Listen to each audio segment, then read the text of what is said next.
ક્યારેય વિચાર્યું છે કે આપણી આસપાસની દરેક વસ્તુ, જેમ કે હાથમાંનો ફોન, આપણે જે કપડાં પહેરીએ છીએ કે પછી આપણું ભોજન, આ બધું ખરેખર આવે છે ક્યાંથી? વેલ, આ બધાની પાછળ એક બહુ જ જટિલ અને રસપ્રદ દુનિયા છુપાયેલી છે, જેને આપણે કહીએ છીએ ઉદ્યોગ. તો ચાલો આજે આખી વાતને ઊંડાણપૂર્વક સમજીએ. અચ્છા, જેવો ઉદ્યોગ શબ્દ સાંભળીએ એટલે તરત મનમાં શું આવે? મોટાભાગે તો મોટી મોટી ફેક્ટરીઓ, ધુમાડો ઓકતી ચીમનીઓ અને મશીનોનો અવાજ, ખરું ને? પણ જરા વિચારો, શું ઉદ્યોગ એટલે બસ આટલું જ? ના, હકીકતમાં ઉદ્યોગની દુનિયા આના કરતાં ઘણી ઘણી મોટી અને રોમાંચક છે. તો આજના આ સફરમાં આપણે શું શું જોવાના છે? સૌથી પહેલાં તો ઉદ્યોગનો સાચો મતલબ શું છે, પછી એના કદ પ્રમાણે અને એના સ્ત્રોત અને માલિકી પ્રમાણેના પ્રકારો જોઈશું. એ પછી કોઈપણ ઉદ્યોગ ક્યાં સ્થપાશે એ કઈ રીતે નક્કી થાય છે એના પરિબળો પર વાત કરીશું. અને છેલ્લે આખી દુનિયાના જે મોટા ઔદ્યોગિક વિસ્તારો છે એના પર એક નજર કરીશું. તો ચાલો શરૂઆત કરીએ આપણા પહેલા મુદ્દાથી, ઉદ્યોગનો અર્થ અને તેની સંકલ્પના. હાથવણાટથી લઈને આજના આધુનિક મશીનો સુધીની આખી સફર કેવી રહી છે, ચાલો જોઈએ. બહુ જૂના સમયની વાત કરીએ. જરા કલ્પના કરો એક કુંભારની. એ પોતાના હાથથી માટીના વાસણ બનાવે છે, પોતાની જરૂરિયાત પૂરી કરવા માટે. ખબર છે, એ પણ એક પ્રકારનો ઉદ્યોગ જ હતો.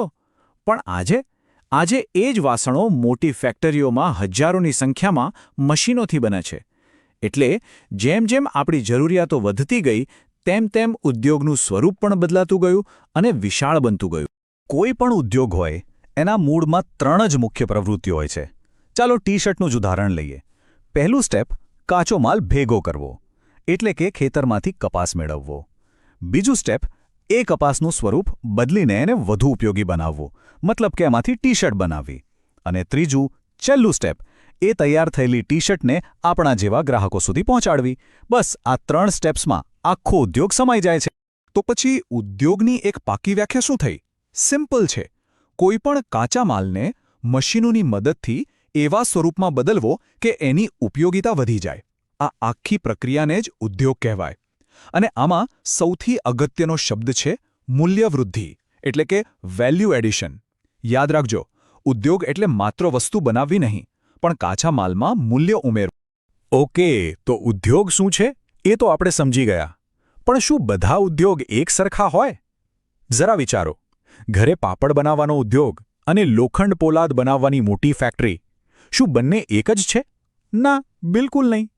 તો ચાલો હવે ઉદ્યોગોને એના કદના આધારે વર્ગીકૃત કરીએ, ઘરથી લઈને મેગા ફેક્ટરી સુધી. તો કદના આધારે ઉદ્યોગોના મુખ્યત્વે 5 પ્રકાર છે. સૌથી પહેલા આવે છે ગૃહ ઉદ્યોગ.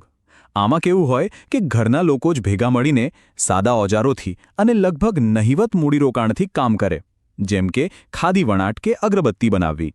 એનાથી એક સ્ટેપ ઉપર છે ટચુકડા ઉદ્યોગો, જેમાં 25 લાખ સુધીનું રોકાણ હોય.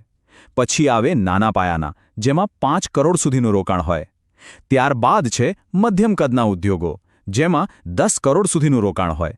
અને છેલ્લે આવે મોટા પાયાના ઉદ્યોગો, જેમાં 10 કરોડથી પણ અનેક ગણું વધારે રોકાણ હોય છે, જેમ કે રેલવે કે સ્ટીલ ઉદ્યોગ. કદની વાત તો થઈ ગઈ, પણ ઉદ્યોગોને ઓળખવાની બીજી 2 બહુ જ મહત્વની રીતો છે.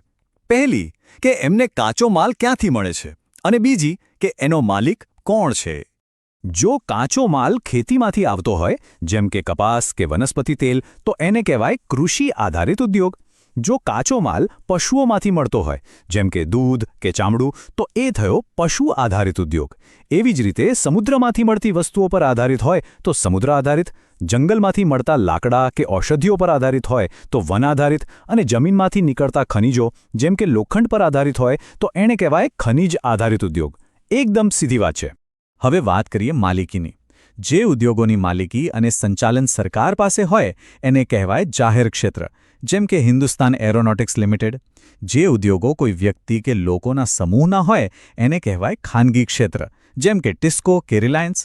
હવે એક બહુ રસપ્રદ પ્રકાર છે સહકારી ક્ષેત્ર. આમાં ઉત્પાદકો અને કામદારો પોતે જ માલિક હોય છે, અને એનું આપણા ગુજરાતનું બેસ્ટ ઉદાહરણ કયું? અમૂલ.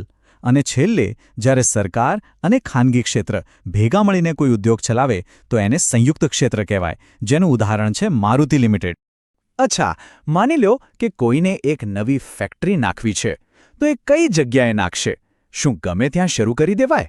ના, આ નિર્ણય લેવા પાછળ ઘણા બધા પરિબળો કામ કરતા હોય છે અને આ એટલું સહેલું નથી હોતું જેટલું આપણને લાગે.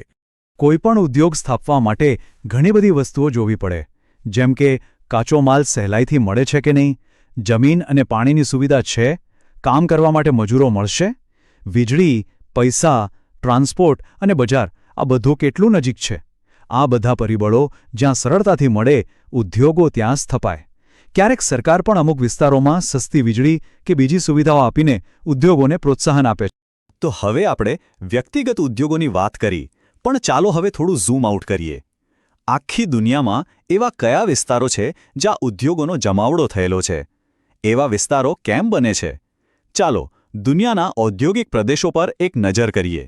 દુનિયાના નકશા પર જોઈએ તો મુખ્ય ઔદ્યોગિક પ્રદેશો છે પૂર્વોત્તર અમેરિકા, પશ્ચિમ અને મધ્ય યુરોપ અને પૂર્વ એશિયા. હવે આમાં એક કોમન વાત શું છે ખબર છે?